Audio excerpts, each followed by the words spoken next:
ನಮಸ್ಕಾರ ಎಲ್ಲರಿಗೂ. ಮಾಮೀಸ್ ಅಡ್ಡಾಗೆ ಸ್ವಾಗತ. ನಮ್ಮ ಚಾನಲ್ನ ಸಬ್ಸ್ಕ್ರೈಬ್ ಮಾಡ್ಕೊಳ್ಳಿ, ಹಾಗೆ ಮೇಲೆ ಕಾಣಿಸ್ತಾ ಇರೋ ಬೆಲ್ ಐಕಾನ್ನ ಪ್ರೆಸ್ ಮಾಡಿ.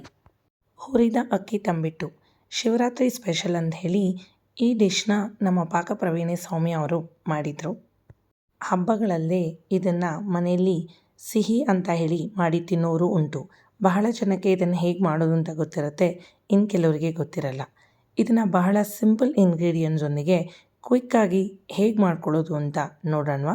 ಇದಕ್ಕೆ 2-3 ಸ್ಪೂನ್ ಆಗೋಷ್ಟು ಎಳ್ಳು, 1 ಕಪ್ ಅಕ್ಕಿ, 2 ಅಚ್ಚು ಬೆಲ್ಲ, 1 ಕಪ್ ಆಗೋಷ್ಟು ಹುರಿಗಡಲೆ, 1 ಕಪ್ ಕಡಲೆ ಬೀಜ, 1 ಸ್ಪೂನ್ ಗಸಗಸೆ, ಯಾಲಕ್ಕಿ ಹಾಗೆ ಒಣಕೊಬ್ಬರಿ. ಮೊದಲಿಗೆ ನಾವು ತೊಗೊಂಡಿದ್ದಂಥ ಕಡಲೆ ಬೀಜನ ಕೆಂಪಗಾಗೋವರೆಗೂ ಹುರ್ಕೋಬೇಕಾಗತ್ತೆ. ತದನಂತರ ಗಸಗಸೆನೂ ಕೂಡ 2 ನಿಮಿಷ ಬೆಚ್ಚಗಾಗೋವರೆಗೂ ಫ್ರೈ ಮಾಡ್ಕೊಳ್ಬೇಕಾಗತ್ತೆ.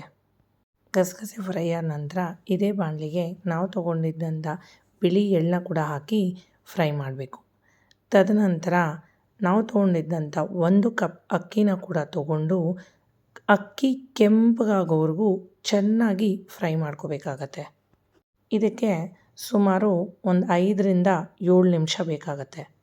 ಡ್ರೈ ಇಂಗ್ರೀಡಿಯೆಂಟ್ಸ್ನೆಲ್ಲ ಫ್ರೈ ಮಾಡ್ಕೊಂಡ್ಮೇಲೆ ನಾವು ಬೆಲ್ಲನ ಕರಗಿಸ್ಕೋಬೇಕಾಗತ್ತೆ.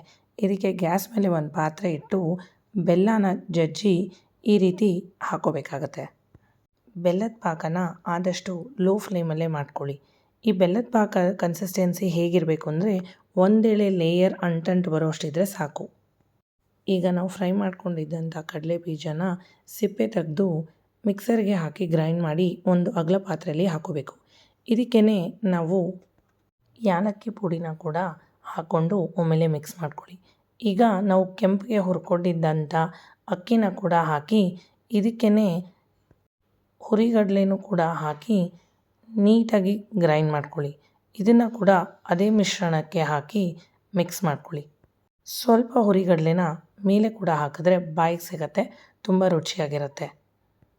ಇದಕ್ಕೆ ಯಾಲಕ್ಕಿನ ಕೂಡ ಹಾಕಿ ಈ ಡ್ರೈ ಮಿಕ್ಸ್ಚರ್ನೆಲ್ಲ ಒಂದು ಸರಿ ನೀಟಾಗಿ 1 ಸ್ಪೂನ್ ಸಹಾಯದಿಂದ ಮಿಕ್ಸ್ ಮಾಡಿಕೊಂಡು ನಾವು ಮಾಡ್ಕೊಂಡಿದ್ದಂಥ ಬೆಲ್ಲದ ಪಾಕನ ನೋಡಿ ಹೀಗೆ ನಿಧಾನವಾಗಿ ಸ್ವಲ್ಪನೇ ಹಾಕಿ 1 ಸ್ಪೂನ್ ಸಹಾಯದಿಂದ ನೀಟಾಗಿ ಮಿಕ್ಸ್ ಮಾಡ್ಕೊಳ್ಳಿ.